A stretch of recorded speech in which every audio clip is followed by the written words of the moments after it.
Sahara মৰুভূমিৰ মাজেৰে চলে এখন অতি সুদীৰ্ঘ ৰেল। প্ৰায় 200 দবাযুক্ত ৰেলখনৰ দৈৰ্ঘ্য 3 কিলোমিটাৰ পৰ্যন্ত। বিশ্বৰ আটাইতকৈ দীৰ্ঘতম গধুৰ ৰেল হিচাপে চিহ্নিত মৌৰিটানিয়া এক্সপ্ৰেছ।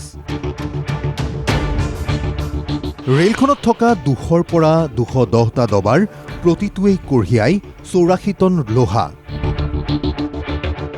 আফ্ৰিকা মহাদেশৰ এখন অন্যতম দৰিদ্ৰ ৰাষ্ট্ৰ হৈছে ইছলামিক ৰিপাব্লিক অৱ মৌৰিটানিয়া। আটলাণ্টিক মহাসাগৰৰ পাৰত থকা দেশখনৰ 10,30,000 বৰ্গ কিলোমিটাৰ আয়তনৰ 90% এলেকা সামৰি আছে সাহাৰা মৰুভূমিয়ে। দেশখনৰ 4.3 নিযুত বাসিন্দাৰ 1/3 বসবাস কৰে বন্দৰ চহৰ নৌকচটত। আৰৱ বিশ্বৰ অন্তৰ্গত দেশখন অতি সমৃদ্ধ লোৰ খনি পেট্ৰলিয়ামজাত সামগ্ৰীৰ বাবে। মৌৰিটানিয়াত আছে প্ৰখ্যাত ৰেলপথ, য'ত চলে মৌৰিটানিয়া এক্সপ্ৰেছ।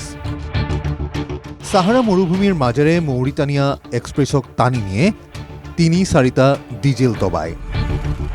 প্ৰতি বছৰে সেই ৰেলপথেৰে পৰিবহণ হয় প্ৰায় 16.6 নিযুত টন।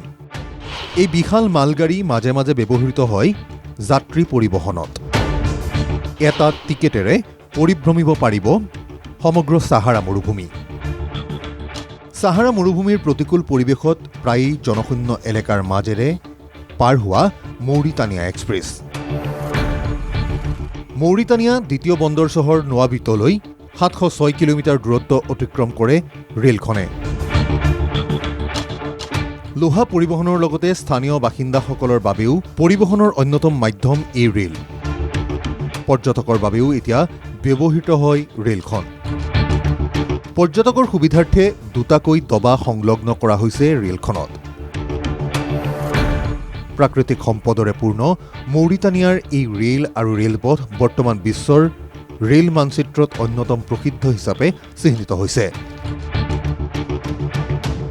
International desk, NKTV+।